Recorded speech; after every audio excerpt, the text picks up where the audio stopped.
Even when you feel low, you can still go. Even when you feel slow, you can still go. Even when there's no hope, you can still go. I never answer to no, man, I still go. Go, go, go, go, go, go, go, go, go, go, go, go.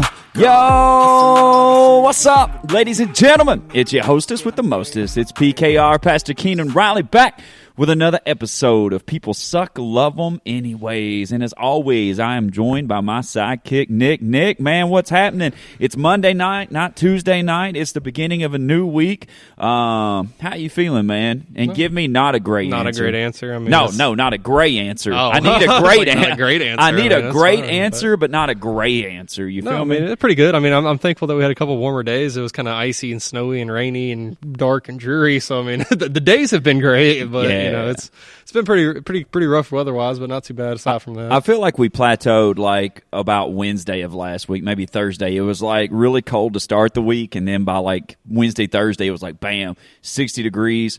I'm wearing shorts. I ain't even going to lie about it. I'm just trying to enjoy myself, and then you just get smacked on Sunday morning, man. It's like 40 degrees, misting, like 20-mile-an-hour winds. You know, whatever. I've always said if I could control the weather, it'd be 75, sunny, 5 days a week, wind out of the southwest at about 7 miles an hour, and then I would gladly give 2 days a week, every week, just to have a little bit of rain, you know. And I feel like that would be great. I don't know what plants I would kill. I don't know how the ecosystem would respond to that. Farming may not appreciate it. Yeah, but I feel like that we would be. I feel like we'd be good for a little bit, anyways, maybe a week or two. So I mean, I'd be fine with it. I mean, it ain't gonna be any chip off my shoulder. I'm fine with it staying sunny, maybe a little rain, but that's it. Yeah, that's what I'm saying. I would gladly do like a 5-2 split, and I feel like that's a good thing. But maybe not. I'm not Jesus Christ, you know. So I don't know how all that's going to work out, but nonetheless, I hope that everybody had a blessed week, man. And you know, this is we skipped last week just because of you know, a conflict of scheduling and things like that. But this week, tonight, as we tape and as we release, this is our 100th episode of people. Yeah, of People Suck, Love Them Anyways / The Everyday Christian. You know, for you guys who are just starting to follow us, you know, we started out as The Everyday Christian way back when, about 2 years ago almost. And and then we kind of flipped it up at the start of 23. Renamed it to People Suck, Love Them Anyways, because we figured out that's probably the most truest statement of all time. And will one day be a T-shirt, I feel like. But we flipped it up, and from there, man, we just started covering a variety of different things. And honestly, 23 is where I feel like that we took off the most. I mean, I feel like 22, Nick, we were kind of like, just starting out. We were starting out. We were Baby trying to pod. Yeah, we were trying to figure out a lot of things, but the demographics of who we were reaching to me were pretty self-explanatory that we needed to do something different. You know, that we were hitting the Christian folks, which is a good thing, but I don't give you a lot of credit. Most days, but don't give myself much either. One piece of credit that I will always give you is a statement that's kind of hung on with me. Whenever we were talking about church, and you were like, you know, the point of church is not getting people from other churches to come to your church, but it's to evangelize the lost, you know. And that's where we really kind of sat down and started thinking about, like, hey, man, like, we're reaching church people, that's cool, but what about people who don't know who Jesus is, or what about people who are literally just out there trying to survive every day? You know, what about reaching those people who might not know anything about it? Let's go across the aisle. Let's reach across that divide, and let's start talking to those people, and let's just, you know, let's make church fun, man. Let's make Jesus fun. Let's make, you know, I'm not saying that every day is going to be a holiday, but at the same point in time, we need to have real conversations, and we need to connect them to the world the best way possible. And if not, then we're missing a whole demographic of people. So in those terms, we went back, we rebranded, we figured out some stuff, and now a year later, Where are the statistics, man? I always misquote them every time I say them, so I leave that part to you to where you can tell it. But probably should have memorized them before I left my phone down there to record us. Hi, everybody who could possibly be watching, viewing. We're going to see if this works. but cheers. Cheers to you guys. But I do know that we officially passed, the amount of states that we were in. We were in about 35, 36 states. I know we're in one more country than we are states now. I thought it was like 36, 33. I thought it was like 36 countries, 33 states or something. No, it's 30. It's at least it's either 37, 36 or 36, 35. It's one of those two. But, gotcha. Okay. But yeah, we know we're, more about it. Yeah, than we're I do. blowing up. We've been in Madagascar. We've been in India a lot. Actually, we're very thankful for the Indian audience. They've been blowing us up. I appreciate that. Man. Uzbekistan, Laos. We've been all over the place. Yeah. And it's pretty cool. And again, I don't know if these are English speaking people while listening to us. There's got to be. I feel like. I assume so. I don't know. but I would assume maybe it's all the missionaries over there in those countries, but just listening to us and could be. Yeah, I don't know. But regardless, we're thankful. Thankful to not only have a statewide audience or a nationwide audience, but also a worldwide audience. Global. Yeah, Mr. Worldwide. Mr. Worldwide Mr. 305. Yep, absolutely. Shout out Pitbull. Nonetheless, sponsors. Man. Yeah. But no, yeah, it's amazing. It really is amazing. And I was thinking about like just from the start to now.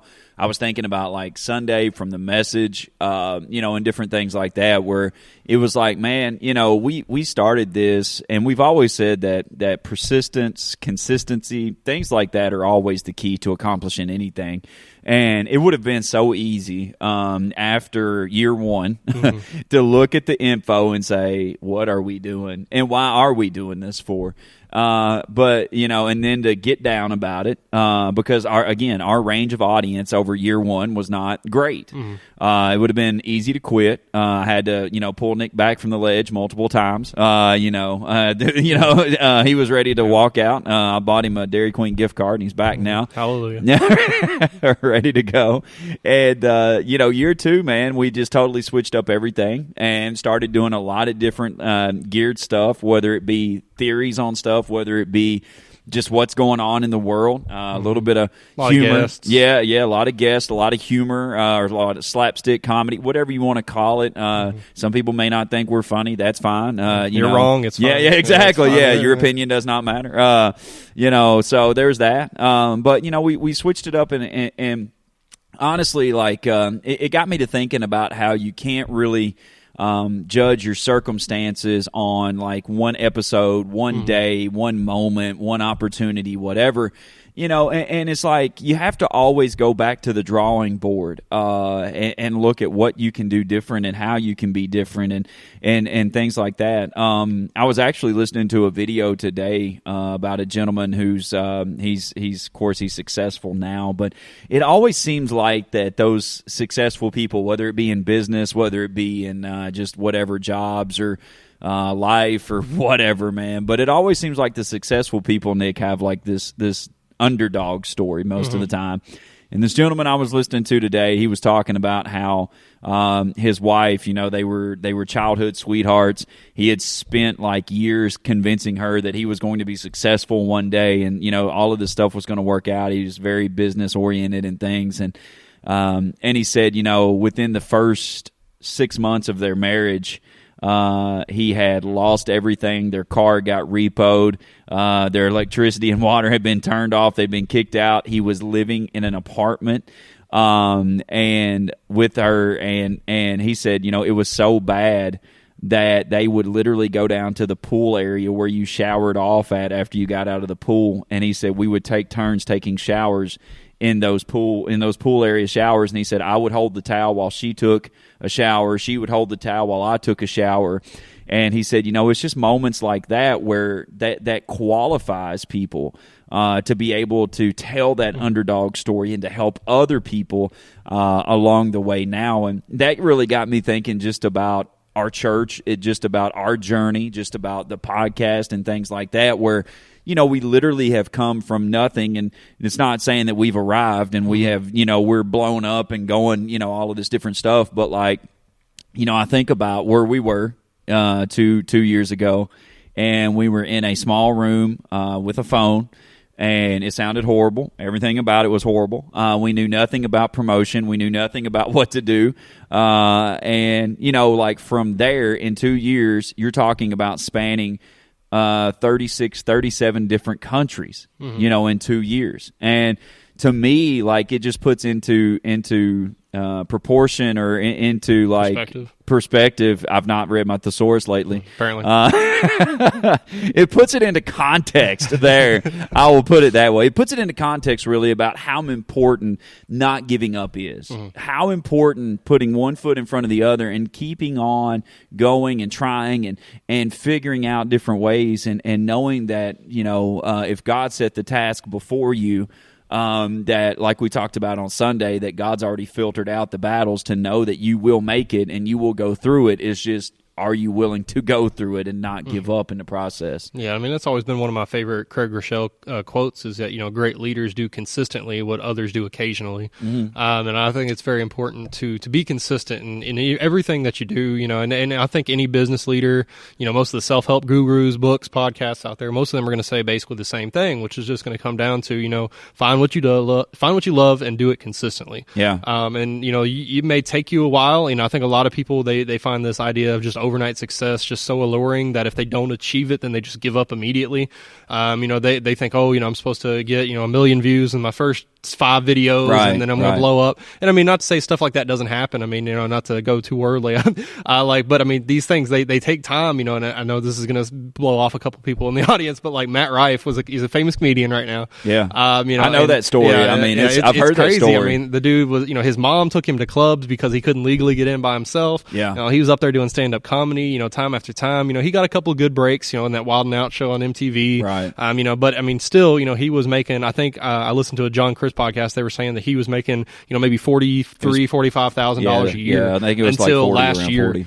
And they said last year he went up into the millions, like overnight. Just overnight, he flipped that. You know, and I think, you know, a lot of us will just see that. They see that overnight flip, just boom. You know, they go from, you know, doing nothing to all of a sudden being big and, you know, crazy. But they don't see all that work that was put in the background. I think the time and effort it took to get there, and the consistency. That's the perspective of a lot of people. So, like, a lot of people will look and go and be like, you know, oh man, like, if you can do it, and I'm not saying like if you can do it, nobody or anybody can do it. Like we hear that quote a lot. You know, if you can do it, anybody can do it, and I think that's true.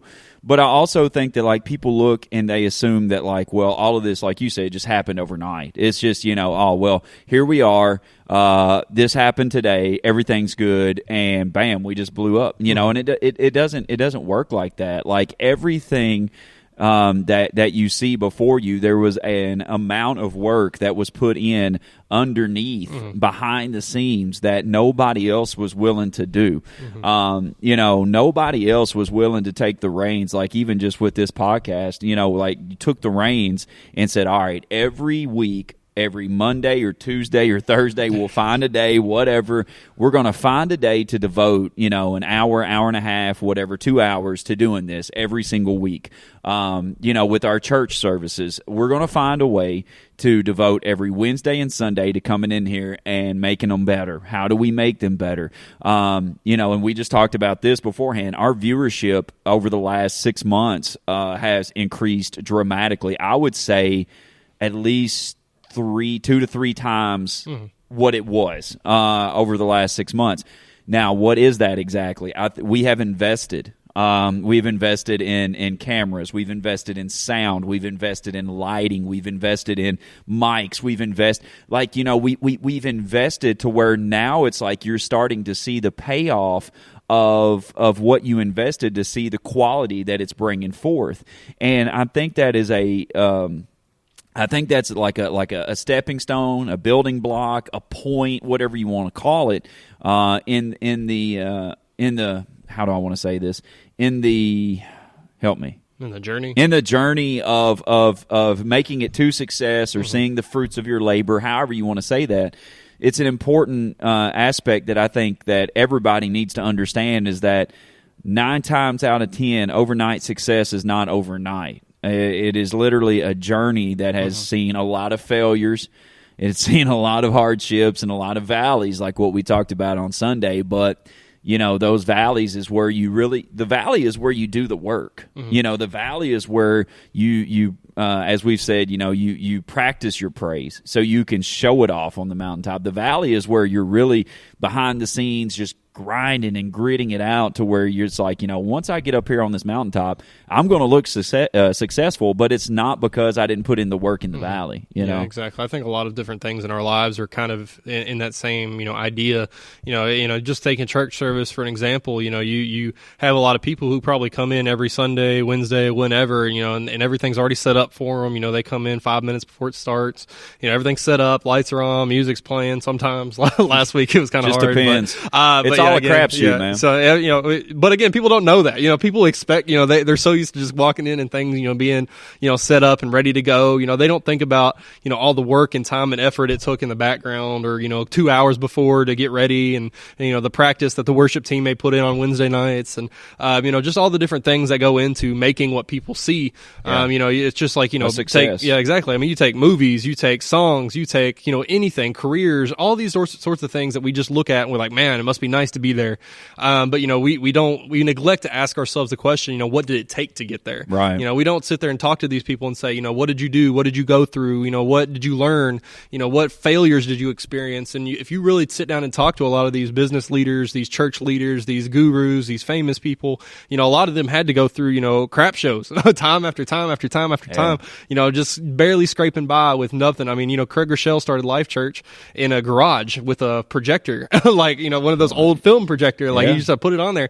And I mean, now he run, he was the first, church to kind of go multi-location, and now he's got more locations almost than any other church. And he created the Bible app that everybody uses. And, just so many different things that you see the success, you just don't see the work. You don't see what happened in the valley because you can only see the mountaintop. That valley's down low in between mountains. Yeah. You can't really see it, but it's important to also recognize and understand that stuff does happen. Yeah. And I mean, talking about like just starting out small like that, I mean, like, for us, like we started in the backyard, of a parishioner, of a parishioner's, house. And, like we had 8-10 people sitting there on that Sunday, and it makes me think, like, even today, where it's like we still don't have our own per se building. We rent a building every single month. We've been here in this location for the last 7 years. The people who own it have been fairly decent to us for the most part. And, it's like, it's one of those things where we had a bunch of new people on Sunday that I've never seen before in my life. But it makes me wonder also how many people, if we were still meeting in that backyard, how many people would be like, oh, that sounds amazing. It's going to be 42 Sunday with a mist and a 20-mile-an-hour wind. I think I want to go to this church located in the backyard and just see what Jesus is all about. Mm-hmm. So, we'll do it for a football game. Well, this is true. I mean, we've preached about that many a times, but you might get to see Taylor. Who knows? So like on Sundays here now, where people might come in for the first time, and the signs are lit up and the lights are going and the stage is buzzing, like you said, the music is on, the atmosphere, there's donuts, there's coffee, there's people smiling and all of this good stuff, and it's like, oh wow, but it's like you didn't see the 7 years that was put in beforehand to get to this point right here.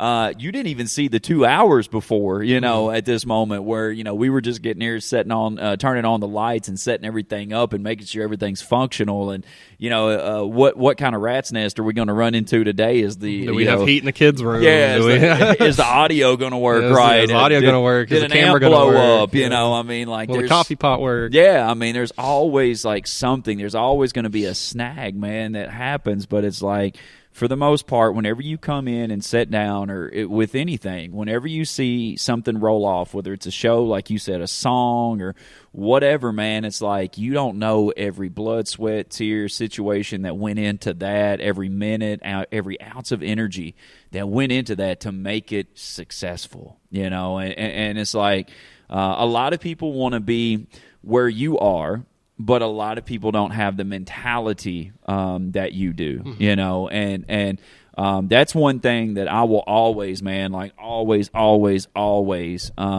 And I don't know if it's a good thing. I know a lot of people will probably be like, yeah, you're just stubborn as hell, and it's like, that's fine. That's fair. But like, that's one thing, man, that I will always hang my hat on is that the determination of when I start something, I will see it through. Like it may kill me in the process, but I will, like, if I am I feel like headstrong maybe is the word, instead of stubborn, maybe, but like, that's something that I'm just so passionate about. Like, even if it's a God calling, I said this on the radio, for the people who, again, may listen to this for the first time or may watch this video for the first time.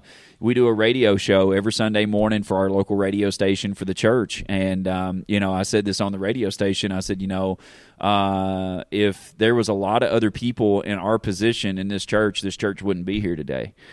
Simply because I make no bones about it. I say this freely in front of everybody. The town that we are in is not the most inviting or loving or warming town that there is whenever it comes to introducing something new. And so, in this journey, you've had to have a lot of thick skin. You've had to repair feelings. You've had to do a lot of praying, and just being able to understand that God has a work, he has a calling, and that like we learned on Sunday through 1 Corinthians 10:13, that He's already filtered the fight that you're in. Which means that he's already seen it, and he's already picked out the things that would kill you, or that would destroy you, or that would literally take every ounce of energy from you. He's filtered those out, and the fight that you're facing will not overtake you because God knows what you're capable of. And that's one thing that I feel like that that as just humans in general, that we have to get a better concept of what we're capable of, Yeah, I think so many people discount their worth, and we've talked about that time and time again. But I mean, there's so many people out there that, they become addicted because they're trying to cover up, their insecurities, or they're trying to cover up their failures or their flaws or their faults. They don't believe that they can accomplish more. I mean, we won't talk about that because we both have that problem, so we don't talk about things we have problems with. Yeah, right. It's everybody else. Yeah. You suck. Everybody You else suck. sucks. You suck. Yeah, there you go. But I mean, there's people out there who have pain, who have insecurities, who have things going on, and they feel like they can't handle it. And I think it's what I'm trying to get at is, they think they can't make it alone. They think they can't get it through the day without, a little extra boost, without, a little bit of caffeine. We'll talk about ourselves there a little bit. But, without nicotine, without alcohol, without, opiates, without whatever else. There's so many different people out there that are struggling with food. With so many different things. I love food, right? man. Food is pretty good. I can't say I'm addicted to food, but I mean, it is pretty good. You're too picky to be addicted to food. I'm way man. too picky to be addicted to food. Yeah. But I think it's just important for us to know that there are people out there that are hurting, that are desperate for the answers that we as Christians have. And we talk about this time and time again, that we have that hope that surpasses their own understanding. And it's our job to spread that to those people. And that's why ministries in jails, prisons, rehabs, like you did at Isaiah House not too long ago. So many different things that was cool. Like that are just so important because we're meeting these people where they're at. We're not treating them like they're diseased. We're not treating them like they're less than. We're not treating them like they're the other people. We're treating them as just as we are. We've all been addicted to something, I think, in our lives. Whether it's social media, whether it's our phones, whether it's movies, pornography, cocaine, whatever it is. Something you're addicted to something out there, and I think we can all relate to that itch that just won't go away. That thing that we're always reaching for, that thing we're always grabbing at. And I think that's something that we can all kind of relate to, and it's important for us to use those situations, use those faults, use those those falling shorts as testimonies to say, yes, I struggle with this, but God has provided me with a way out. God says that I've filtered the fight. You're not going to deal with more than you can handle. That relationship is not going to kill you. That divorce is not going to kill you. That new job or that that being fired is not going to kill you. It's not going to end you. But again, so many people run to other answers after that. They get a divorce. They don't think they can handle it without the use of bourbon, or they get bad news about a job or a bad doctor report, and so they don't think they can handle that without about, shooting up heroin or, something else like that. And, and Does it this have is to just go me. that drastic? I just want to go, go big or go home. I think that's just the idea there. Go big or go home. You're going to have surgery on that hangnail, sir. Yeah, exactly. And grown toenail. Oh, God. Oh, God. Heat the spoon up. Just snorting it. But anyway, I think it's just important for us to remember that, again, God has filtered our fight. God knows what we can handle. God, as the Bible says, he's not going to allow you to be tempted past what you can handle, which means that temptation, that drug, that alcohol, that video, whatever it may be, you have the power within you if you reside in and trust in and lean on God to say no to those things. Right. And, in return, God is going to protect you from fights and battles that you can't handle. Yeah. And I think that we just have to remember that we have to lean into God, lean into what he says, here in, 1 Corinthians 10, and just, really lean into what he's saying and believe it and tell ourselves that every day, say, hey, this may be rough, but it, and I think this is one of the biggest things, and you kind of introduced it a little bit on Sunday, but like just the idea of, hey, God must think that I'm stronger than I think I am.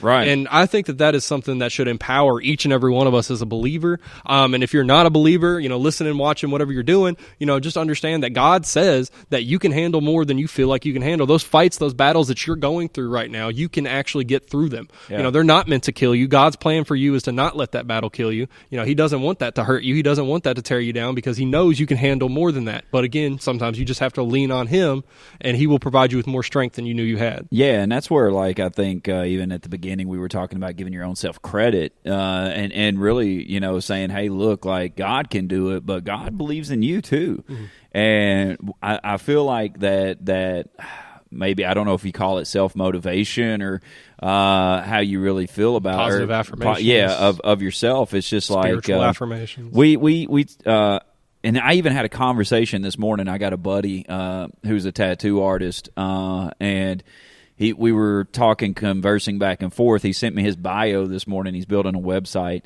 and he sent me his bio about himself, and he said, dude, he said, critique this, tell me that. So, I read it, and I wrote the first paragraph back to him, and I said, how does this sound? He's like, it's amazing. He's like, I'll pay you to write it. And I'm like, no, you don't have to pay me. I'll get it figured out for you. Free tattoo. Yeah, right. Yeah, get me inked, bro.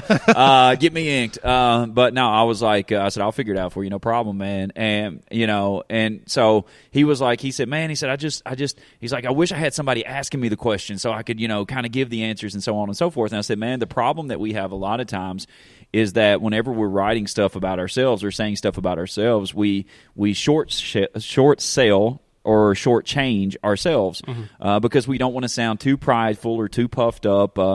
And it makes really it worse when we fail, I think. But I think it's also like a deflection mechanism too, because people. So for an example, people may come up on Sundays, very rarely, be like, it's like you did a heck of a job today.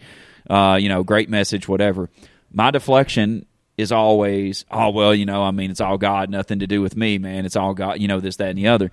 That in turn is true. It is all God. God gave me the calling. God gave me the breath. God gave me the health. God gave me the message. God gave me everything that transpired in here. It's okay to say thank you every once in a while. It is, and I think that's what we need to normalize to a certain extent. Of it's okay to be like, you know what, I appreciate that. Thank you so much.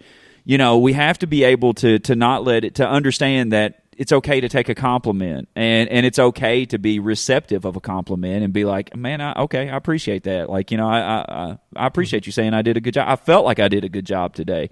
And to understand that God gave you the capability to be able to do that. And so I told him, I said, a lot of times we just shortchange ourselves because we don't want to sound prideful and we don't want to sound like, like we're just beating our own drum, tooting our own horn, beating our horn. Is that a thing? I wouldn't go that far. Well, a horn does beat. You can beat a horn. Yeah, you can beat it, and then it beeps maybe when you beat it. Yeah, maybe. I've hit my car horn pretty hard before. Yeah, that's what I'm saying, and then it beeps. Yeah. So I was right. And see, that's what I'm saying. I could talk around it enough where I can make it sound right. Yeah. But we have to be able to accept that compliment, but we also have to be able to understand that God believes in us, that God believes in us, that God has called us, and that God has given us abilities and capabilities, and God has given us the I feel like he's given us all different gifts. He's given us all different things to be able to relate to people, to connect to people, and to be able to do that. And we have to be more accepting of that. We have to be able to be more accepting. So I want to read just what we read Sunday, and then we can kind of talk about that just for a second. But it says, we all experience, this is 1 Corinthians 10:13, we all experience times of testing, which is normal for every human being. But God will be faithful to you. He will screen and filter the severity, the nature, and the timing of every test or trial you face so that you can bear it. What does that mean? So that you can go through it. And each test is an opportunity to trust Him more. For along with every trial, God has provided for you a way of escape that will bring you out of it victoriously. Now that's amazing to me that God has filtered it. It says He filters it for the severity, the nature, and the timing, which means He filters how bad it is, He filters what it is, and then He filters when it is to be able so that you can handle it. And it's like we think a lot of times, Nick, that it's like, I'm just going out of one storm into another storm and one battle into another battle. And true, you may be, but it's like whenever God is doing this, He's doing this to prove and to show to you that you are strong enough, you are capable enough, you are smart enough, you are determined enough, you are committed enough, and that He's trusting you to go through this. And that to me is like an ultimate compliment. When somebody trust you with something. I'm going to give you really secretive information. I trust that you'll tell nobody. That makes me feel good. Mm-hmm. But whenever I hear God trusts me to go through this to give Him the glory afterwards, that's a whole different amount, whole different context of what a compliment truly means, I think. Yeah, you're getting complimented by the creator of the universe. Right. A being, an entity that created, the entire universe, and as the book of Genesis says, 6 days. And I think it's just very important, to not, because I think it's important to take compliments from anyone, whether it's, your boyfriend, your wife, your coworker, your boss, your pastor, your friend, whoever. It's very, very difficult to take compliments, period. Let me say this, and then you can, because if I don't say it, I'll forget it. I think it's cool to take compliments, but I also think you need to watch who you take criticism from, mm-hmm. and who you let critique you, because not everybody who critiques you is going to invest in you. And investing, like I've always said, investment is something like you've got skin in the game now. It's important. That person is important to you. So if you have somebody that is willing to shout you down and say, you did amazing, but yet at the same point in time, they're going to be there with you whenever you fall short, do something wrong, and they're going to be like, yo, I love you so much, I'm going to tell you, and I'm going to stay by you until you get back to that, that mountaintop. Take that critique. Take that time. But it's people that just, you and we've all experienced this, these online haters, we call them keyboard warriors or whatever else, that are going to come your way and be like, oh, I hate this, and you do this wrong, and you've said this wrong, and everything else, and then, 2 weeks later, you never hear from them again or whatever. Mm-hmm. Like, you just got to take that criticism and that critiqueness right there and just with a grain of salt, mm-hmm. and move on with your life. Go ahead. Yeah, no, I think even in the same tone of what you're talking about, there's so many people out there that are just critiquing to critique.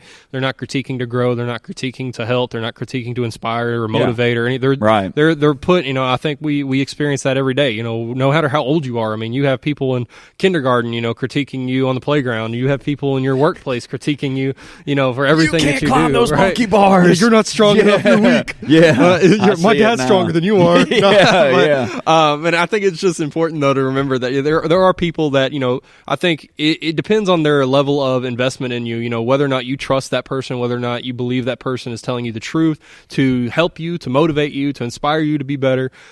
Just like with the compliments, because people can give you compliments backhanded too. They can give you backhanded compliments, and what just try mean? to, just like if somebody's gonna compliment you sarcastically, I guess, just to be like, hey, like, I feel you. Oh yeah, you did a great job, and then they go talk bad about you behind your back. Okay, I'm with you. And I think with you. there's a lot of people out there, so you have to be careful. And again, that's why you have to filter. We talk about this all the time, about praying and filtering what other people say to you, what you are consuming. Filter it through the Word of God. Filter it through God's.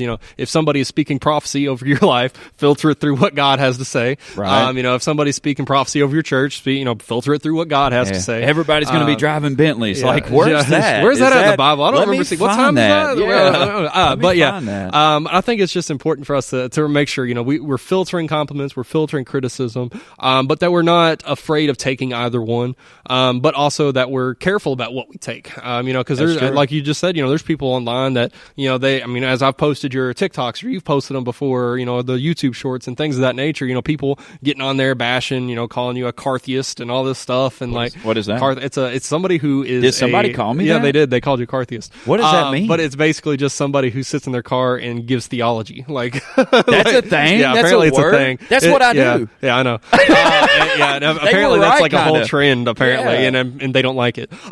So people don't like Cartheists apparently. But did I start that trend? I don't know. The people who don't like Cartheists are the people who don't go to church. So it's not really. But again, but I'm not in a church, right? But you're filtering that. If they don't go to church, then what reason do they have to tell you anything about anything that you are or what you do?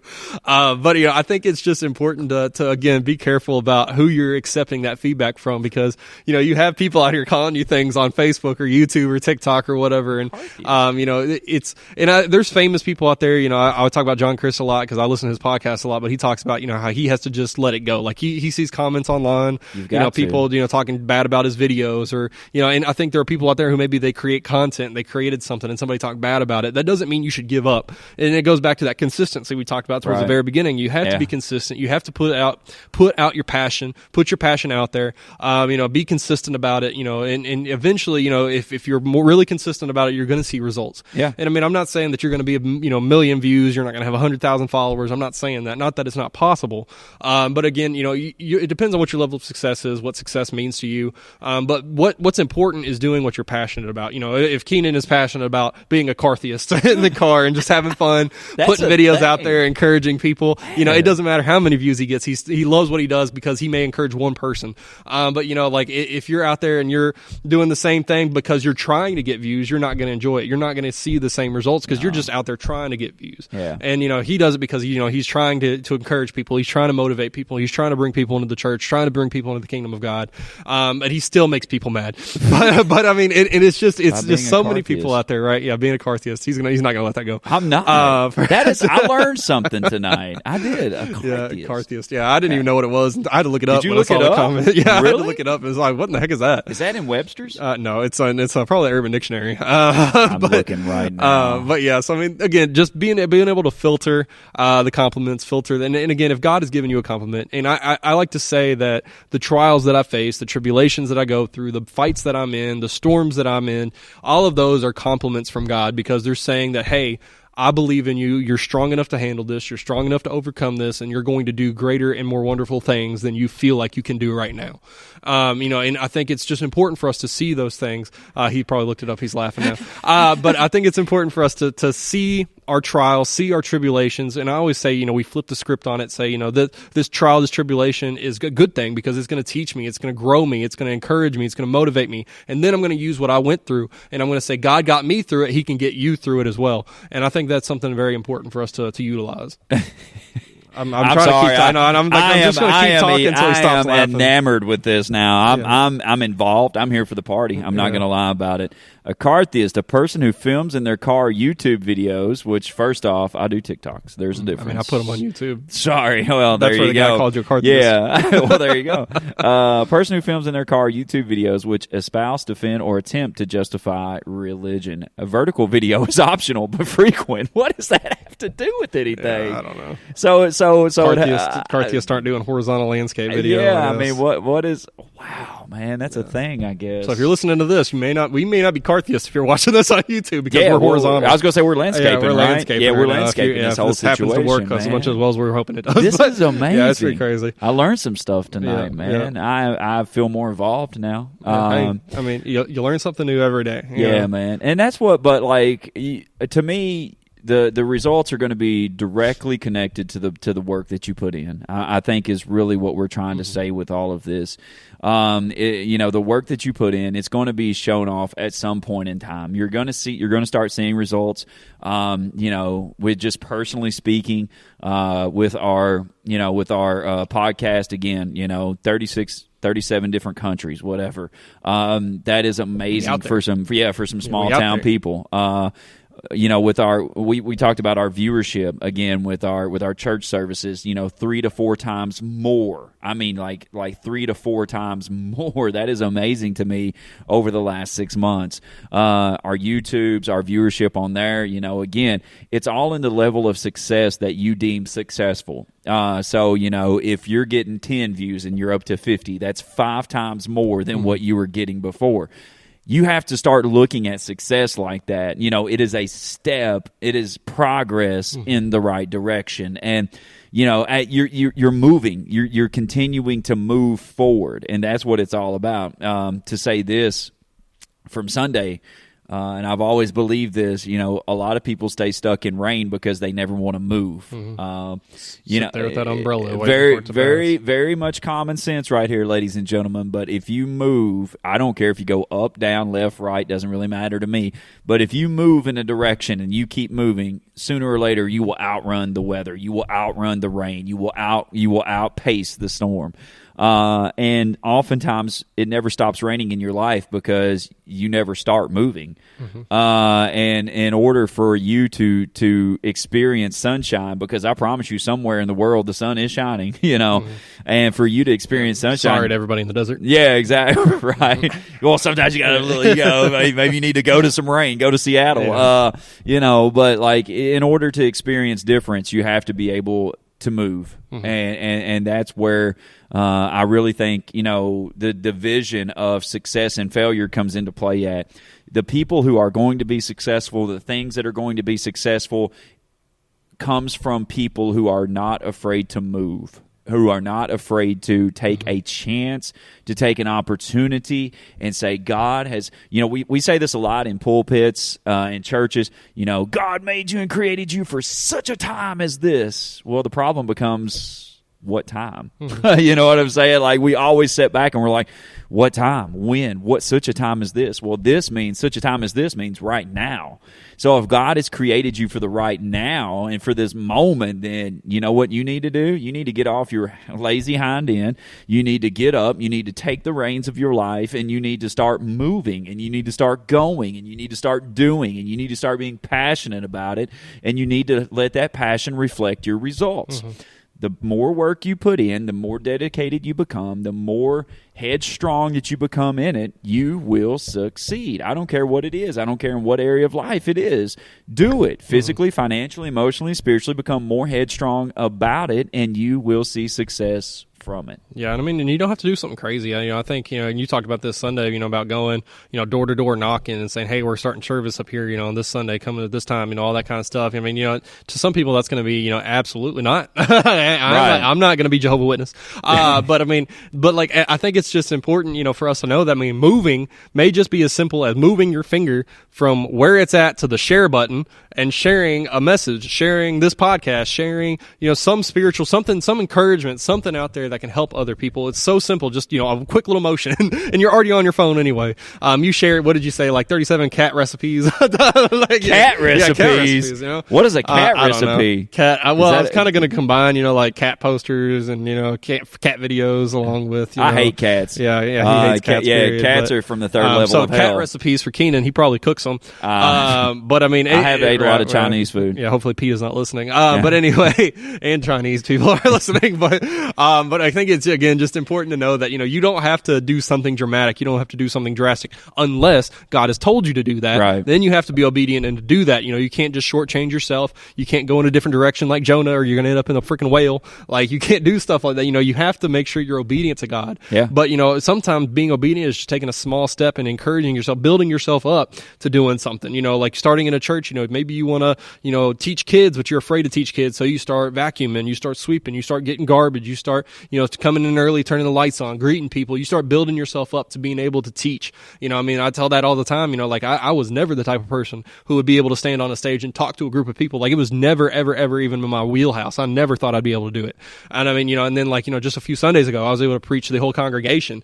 And it's just like there's so many things, that again, people don't see what it took to get me from where I was to that moment. How many times I had to make myself uncomfortable. I had to talk to people I didn't really want to talk to or didn't feel comfortable talking to. Yeah. How many times I had to push anxiety aside. How many times I had to pray. How many times I had to get strength from God. How many times, I had to, get put in jobs that I never thought I'd have, where I was teaching in front of kids every day, which is again, something I never thought I would do. And again, there's just so many different things that, it takes doing that, and those super small, simple steps, can eventually build up into great things. I may start here, I was helping with the trash, helping clean the bathrooms, and, I would help with the soundboard, and now I'm helping with cameras. Now I'm teaching youth, and now I'm preaching on some Sundays. Like, there's just so many different things that, you clean the bathrooms? I did a little bit. Don't tell Julie. Yeah. But it's fine. Again, just some people though, they do, those small, simple steps will help encourage them, help them get from where they are to where they can be. Yeah. And it's just, again, doing those consistent steps consistently, consistently getting better, consistently growing, consistently, challenging yourself and moving forward. And eventually you're going to achieve greater things than you even thought possible. And again, I've seen it in my life. Keenan's seen it at his. There's so many people that I've seen. We all have so much untapped potential. It's just up to us to take hold of the key and unlock the door that leads to it. Absolutely. But again, it takes action on your part. You can't sit there and do nothing, which a lot of people across a lot of churches are doing every single Sunday, every single Wednesday, every single digital service they watch. Like they're just sitting there doing nothing. Yep. That's not going to get you anywhere. That's not going to advance the kingdom of God. That's not doing your godly duty. That's not doing anything that's going to be beneficial to anyone. You have to put in work. Faith without works is dead. You have to do stuff. You have to put it out there. You have to move in some way, shape, or form. Absolutely. And if nothing else, you can become a Cartheist. Absolutely. It's not that hard. He just sits in his car and he talks to the camera. Make sure you do it vertical video. Yeah, vertical that's videos. The future, baby. Absolutely. So that's a thing. We love you, man, so much. Thank you for helping make People Suck, Love Them Anyways a success in our eyes. This is our 100th episode, by the way. I don't think we've said that yet. Yeah, we did. Did yeah, we? absolutely. I don't know, did we? Yeah, I did, know. man. You just don't listen to me. Probably not. Nobody does. No. Except for the people who call me a Cartheist. Yeah. Anyways. They listen for the wrong reasons. This is true. This is true. But nonetheless, we love you guys so much. Thank you for celebrating with us. Thank you for sticking with us. Thank you for getting the word out. And, as we continue, man, just to pump out episode after episode, we always look forward to making things bigger, to making them better. And so, our dream, our goal, our vision, man, is to one day have a studio, to one day to be able to do this, whether it be maybe daily. I mean, who knows, man, just to be able to do this. Like Russell Johnson on, get Joel Osteen on. We're going to talk to all kinds of people. We're going to talk to, whether you like them, tell whether them you how don't, wrong whether they you agree with them. Whether you agree with them, whether you call them don't. Cartheists. Whatever, man. We'll get the number one Cartheist in the world in here and be able to do it. So that's our dream. That's our vision. That's our goal, man, to reach as many people as we can for the glory of Jesus. So we thank you for your support, and we love you. We thank you so much. And until we see you again, be blessed. Even when you feel low, you can still go. Even when you feel slow, you can still go. Even when there's no hope, you can still go. I never answer to no, man, I still go. Go, go, go, go, go, go, go, go, go. As always, this is PKR, and for my sidekick Nick, we say thank you very much for hitting that download button on People Suck, Love Them Anyways. Be sure to tell a friend, tell a family member to hit that download button as well. And as always, we say thank you. Be blessed. Even when you feel low, you can still go. Even when you feel slow, you can still go. Even when there's no hope, you can still go. I never answer to no, man, I still go. Go, go.